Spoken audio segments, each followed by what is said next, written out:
Hello friends, आप सभी का एग्रो विद रवि में आप सभी का एक बार पुनः हार्दिक स्वागत है। दोस्तों, आज हम आपके लिए बीएससी एग्रीकल्चर 6 सेमेस्टर और आज का आपका सब्जेक्ट है farming system and suitable agriculture, अर्थात फार्म योजना एवं सतत या टिकाऊ कृषि। दोस्तों, आज की क्लास आपके लिए वेरी इंपॉर्टेंट होने वाली है, तो क्लास को ज़्यादा से ज़्यादा लाइक और शेयर करना बिल्कुल ही ना भूलें। साथ में अगर आप वीडियो की पीडीएफ लेना चाहते हैं तो आप हमारे टेलीग्राम चैनल को ज्वाइन कर सकते हैं, जहां आपको व्हाट्सएप ग्रुप की भी लिंक मिल जाती है और वहां पर आपको डेली पीडीएफ मिल जाएंगी। तो आज का जो पहला प्रश्न है वो यह है कि कवक जनित बीमारियों के लिए अधिकतर कौन सा रसायन प्रयोग किया जाता है। दोस्तों, यह प्रश्न वेरी इंपॉर्टेंट है आपके लिए, जिसे हम कहीं पर नोट कर सकते हैं या आप पीडीएफ में इसे हेडलाइट कर सकते हैं। तो कवक जनित बीमारियों के लिए अधिकतर कौन सा रसायन प्रयोग किया जाता है, तो इसका सही उत्तर है मैनकोजेब। क्या कहा, कौन सा रसायन प्रयोग किया जाता है, तो वो है मैनकोजेब। और अगला प्रश्न है कि फार्म नियोजन वह प्रक्रिया है जिसके अंतर्गत वर्तमान में भविष्य के लिए संसाधनों के समुचित प्रयोग द्वारा उगाई जाने वाली फसलों एवं पशुओं के संयोग संबंध में निर्णय लिए जाते हैं। तो यह कथन किसने कहा, तो दोस्तों यह कथन प्रोफेसर टंडन एवं दोडियाल ने कहा। किसने कहा, प्रोफेसर टंडन एवं दोडियाल ने कहा। और दोस्तों, यह भी प्रश्न आपके लिए इम्पोर्टेंट प्रश्न है कि पुनरुद्धारक फसलें कौन सी हैं। तो पुनरुद्धारक जो फसलें होती हैं वो लेग्यूम अर्थात दाल वाली फसलें होती हैं। अगला प्रश्न है कि अंधी गुड़ाई किस फसल में करते हैं, तो यह गन्ने में की जाती है। और दोस्तों, यह भी प्रश्न आपके लिए इम्पोर्टेंट है, क्योंकि यह प्रश्न परीक्षा में हर बार पूछा जाता है कि गन्ने में कौन सी गुड़ाई करते हैं या अंधी गुड़ाई किस में की जाती है। इस प्रकार से प्रश्न बनते हैं आपकी परीक्षा में, जिसमें से बहुत से साथी गलत कर देते हैं कि अंधी गुड़ाई किस में की जाती है। तो अंधी गुड़ाई गन्ने की फसल में की जाती है। अगला प्रश्न है कि मिश्रित रसायन का वैज्ञानिक अध्ययन सर्वप्रथम किसने किया था। मिश्रित सस्यन का वैज्ञानिक अध्ययन सर्वप्रथम किसने किया था, तो इसका सही उत्तर है ला फेल्टाइज 1988 में किया गया था। कब किया गया था, ला फेल्टाइज द्वारा 1928 में किया गया था। अगला प्रश्न है डीएपी। और दोस्तों, डीएपी की जो फुल फॉर्म होता है वो होता है डाई अमोनियम फास्फेट, और यह किस प्रकार का उर्वरक है, तो यह एक जटिल प्रकार का उर्वरक है। अगला प्रश्न है कि शुष्क खेती कहाँ की जाती है, तो शुष्क खेती उस स्थान पर की जाती है जहाँ की वार्षिक वर्षा 50 सेमी से कम होती है। अगला प्रश्न है जलाक्रांत एवं क्षारीय मृदाओं में हरी खाद हेतु कौन सी फसल अच्छी है, तो इसका सही उत्तर है ढैंचा। क्या है, ढैंचा। अगला प्रश्न है बगीचों में हरी खाद के लिए कौन सी फसल बोनी चाहिए, तो इसका सही उत्तर है बरसीम। कौन सी फसल बोनी चाहिए, बरसीम। किसी निश्चित भूमि पर एक ही फसल की बारंबारता क्या कहलाती है, तो दोस्तों एक निश्चित भूमि पर जो फसल बार बार बोई जाती है उसको एकल खेती कहते हैं। क्या कहते हैं, एकल खेती। और दोस्तों, यह प्रश्न आपके लिए इम्पोर्टेंट प्रश्न है। अगला प्रश्न है कि सनई की उत्पत्ति सर्वप्रथम कहाँ हुई, तो सनई की उत्पत्ति सर्वप्रथम ब्राज़ील में हुई। कहाँ हुई, ब्राज़ील में हुई।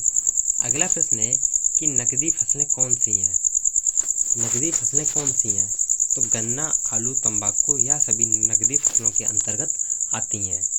अगला प्रश्न है कि पूर्ण खाद कौन सी मानी जाती है, पूर्ण खाद कौन सी मानी जाती है, तो पूर्ण खाद गोबर की खाद को पूर्ण खाद माना जाता है। दोस्तों, यह प्रश्न आपके लिए इम्पोर्टेंट है कि गोबर की खाद को पूर्ण खाद माना जाता है।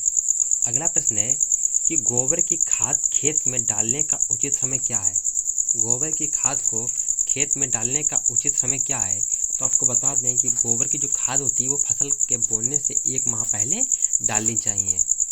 अगला प्रश्न है, और यह भी प्रश्न आपके लिए इम्पोर्टेंट है कि लवणीय मृदा में कौन सी खाद नहीं डालनी चाहिए, तो लवणीय मृदा में सोडियम नाइट्रेट नहीं डालना चाहिए।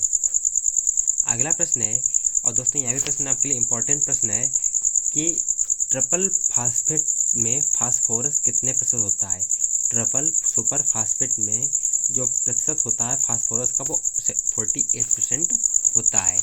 अगला प्रश्न है कैल्शियम अमोनियम नाइट्रेट में कितने प्रतिशत नाइट्रोजन होती है, तो कैल्शियम अमोनियम नाइट्रेट में 25% नाइट्रोजन होती है।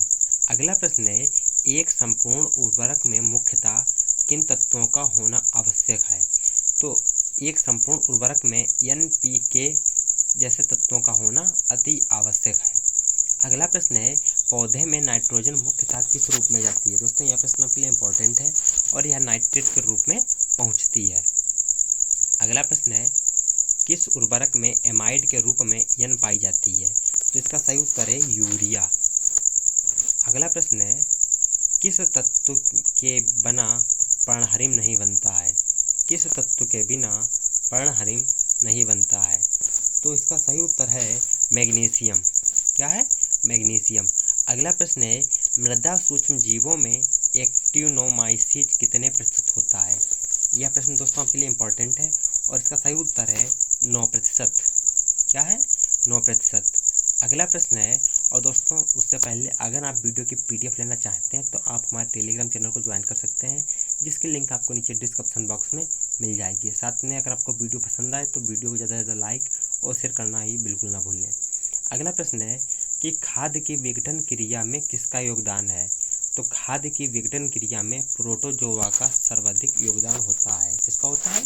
प्रोटोजोआ का। और दोस्तों यह प्रश्न आपके लिए इंपॉर्टेंट है। और अगला प्रश्न है कि मृदा जीवाणुओं क्या कार्य नहीं कर पाते हैं। तो मृदा जीवाणु जो होते हैं वो ह्यूमस का संश्लेषण नहीं कर पाते हैं।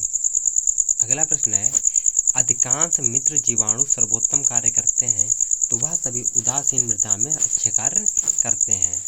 इसी प्रकार से जो अगला प्रश्न है वो यह है कि कौन सी फसल भूमि संरक्षी के रूप में उगाई जाती है। मूंगफली। और दोस्तों यह प्रश्न आपके लिए वेरी इंपॉर्टेंट प्रश्न है परीक्षा की दृष्टि से कि मूंगफली वो किस प्रकार की फसल के रूप में जानी जाती है।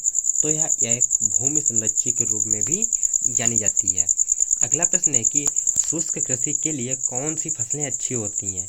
तो शुष्क कृषि के लिए बाजरा, सरसों जैसी फसलें अच्छी होती हैं। और दोस्तों यह भी प्रश्न आपके लिए इंपॉर्टेंट प्रश्न है। अगला प्रश्न है कि किस फसल को बोने का चुनाव करते समय किस बात का ध्यान मुख्य रूप से होना चाहिए।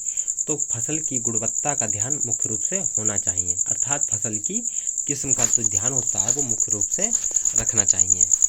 अगला प्रश्न है कि द्वितीय भू परिष्करण का मुख्य उद्देश्य क्या होता है। तो इसका सही उत्तर है खरपतवार नियंत्रण। क्या होता है?